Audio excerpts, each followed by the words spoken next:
존경하는 국민 여러분, 이번 대통령 선거 얼마나 화나고 걱정이 많으십니까? 오늘 저는 여러분이 궁금해 하실 만한 것 중에서 두 가지에 대해서만 말씀드리겠습니다. 하나는 저희 개인적인 문제로 제가 어떻게 김문수를 지지하게 됐는가 하는 것입니다. 또 하나는 공통의 문제로 이번 선거는 무슨 선거인가 하는 점입니다. 먼저 저 이낙연은 왜 김문수에게 표를 준다고 했는가?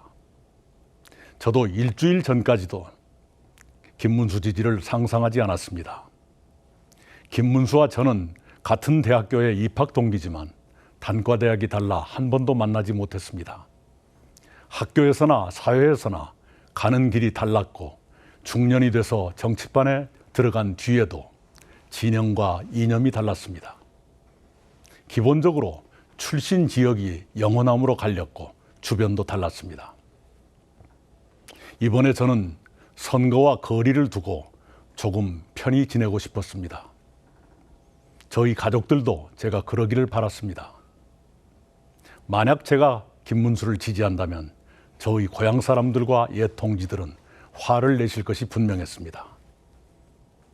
그런데 지난 주말에 저는 예상치 못한 경험을 했습니다.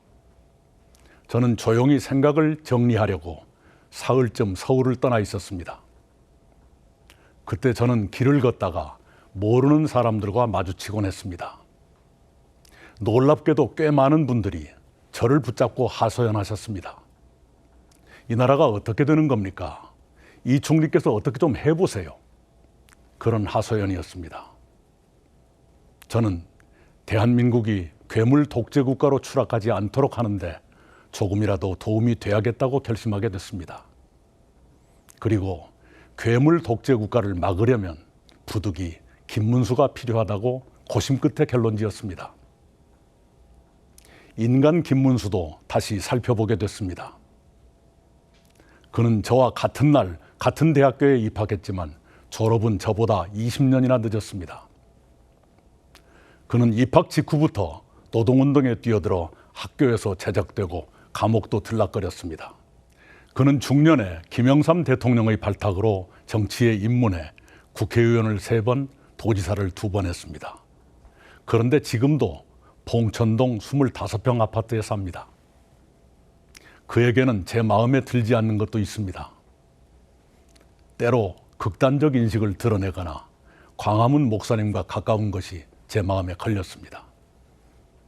그럼에도 불구하고 그의 치열하고 청렴한 삶에 대해서는 같은 시대를 살아온 사람으로서 머리가 숙여졌습니다. 공직자로서 그는 늘 서민과 가깝다기보다 스스로 서민이었습니다. 도지사를 하면서 택시를 운전하는 등 삶의 현장에 밀착하며 일했습니다. 게다가 서울과 수도권을 관통하는 광역 지하철 GTX도 지금 우리를 먹여 살리는 평택 반도체 단지도 그의 작품입니다. 그의 그런 장점과 무엇보다도 괴물 독재 국가를 막아야겠다는 절박한 마음에서 저는 김문수에게 한 표를 찍기로 했습니다.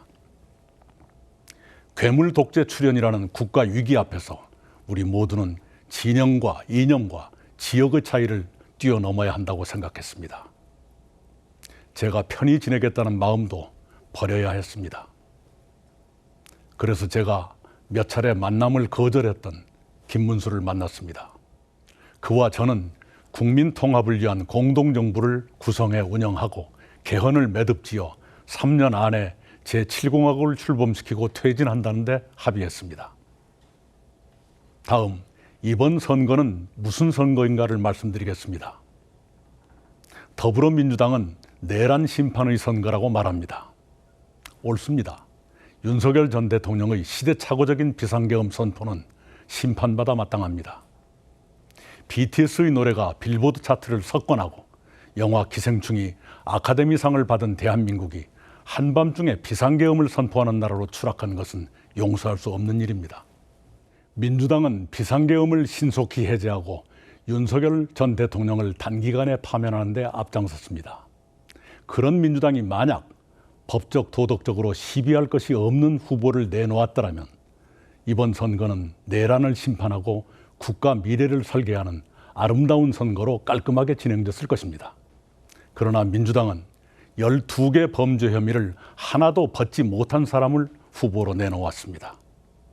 민주당은 그 후보의 사법 리스크를 없애기 위해서 검찰은 물론 사법부까지 파괴하려고 덤비게 됐습니다. 그 결과로 내란 심판이라는 원래의 선거 쟁점이 희석되고 괴물 독재 국가를 막자는 쪽으로 쟁점이 옮아가게 됐습니다. 괴물 독재 국가는 한 사람이 입법권에 이어 행정권과 사법권까지 장악하는 건국 이후 초유의 사태를 말합니다. 지금 양대 세력은 내란 심판이냐 독재 저지냐로 싸우고 있습니다. 내란 심판과 독재 저지는 모두 중요합니다. 그러나 내란 심판과 독재 저지는 두 가지 점에서 다릅니다. 첫째, 내란 심판은 이미 정리 단계지만 괴물 독재는 눈앞에 닥친 미래의 문제입니다. 비상계엄 선포와 관련해 윤석열 전 대통령과 부하들은 자리에서 쫓겨나 재판을 받고 있습니다. 정치적으로나 법적으로 정리되는 단계인 것입니다. 그런데도 민주당이 내란 세력 척결을 계속 말하는 것은 주로 그들 마음에 들지 않는 대법관과 판사를 비롯해 검찰, 경찰, 정치, 기업, 언론계 인사들을 겨냥한 것일지도 모르겠습니다. 비상계엄은 그렇게 정리 단계지만 괴물 독재 국가는 일주일 뒤면 현실이 될지도 모를 공포입니다. 그래서 더 두려운 것입니다. 두 번째 차이는 이것입니다. 비상계엄에는 견제 기능이 있었지만 괴물 독재 국가는 견제 기능이 마비됩니다. 비상계엄은 헌정 질서와 민주주의를 파괴한 폭거였습니다. 그러나 국회의 해제 결의라는 견제 기능이 작동했기 때문에 2시간 33분 만에 해제가 결의됐습니다. 윤석열 전 대통령에 대해서도 마찬가지입니다. 국회의 탄핵 소추라는 견제 기능이 작동해서 비상계엄 넉 달 만에 파면됐습니다. 그러나 괴물 독재 국가는 견제 기능이 마비 또는 위축됩니다. 한 사람이 모든 국가 권력을 손에 쥐기 때문입니다. 국회 다수 세력과 대통령이 같은 세력이면 국회가 나쁜 법을 의결해도 대통령이 거부권을 행사하지 않습니다. 대통령이 자기 자신을 포함해 무리하게 일반 사면을 단행해도 국회가 동의해 줍니다. 국회가 대법원장을 탄핵 소추하면 대법원장은 즉각 직무 정지됩니다. 견제 기능은 민주주의의 핵심입니다. 견제 기능이 살아있으면 민주주의는 회복되지만 견제 기능이 죽으면 민주주의도 회복되지 못하고 죽습니다. 괴물 독재는 견제 기능이 없다는 점에서 상상 이상으로 위험합니다. 아마도 민주당 후보는 12개의 범죄 혐의를 모두 지우고 싶을 것입니다. 그러나 그것은 쉬운 일이 아닙니다. 범죄 혐의가 많아서도 그렇지만 공범들의 유죄는 어떻게 할 것이냐도 간단치 않을 것입니다. 그렇게 어려우면 어려울수록 더 무리한 방법을 쓰게 될 것입니다. 그 과정에서 법치주의는 누더기가 되고 민주주의도 바스라질 것입니다. 그렇게 대한민국이 결단나는 것입니다. 정치인이 가장 조심하는 것은 선거 때입니다. 그러나 어떤 세력은 선거 중에도 사법부 겁박과 장악 준비를 멈추지 않습니다. 그들이 정권을 잡는다면 어떤 일이 벌어질지 어찌 걱정되지 않겠습니까? 존경하는 국민 여러분, 대한민국은 중대한 기로에 섰습니다.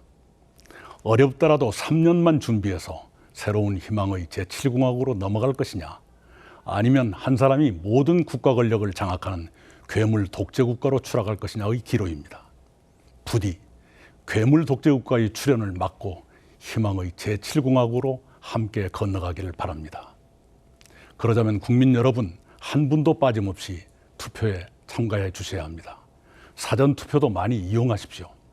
기권하시면 더 나쁜 후보의 당선을 도와 불행한 대한민국을 만들게 됩니다. 부탁드립니다. 감사합니다.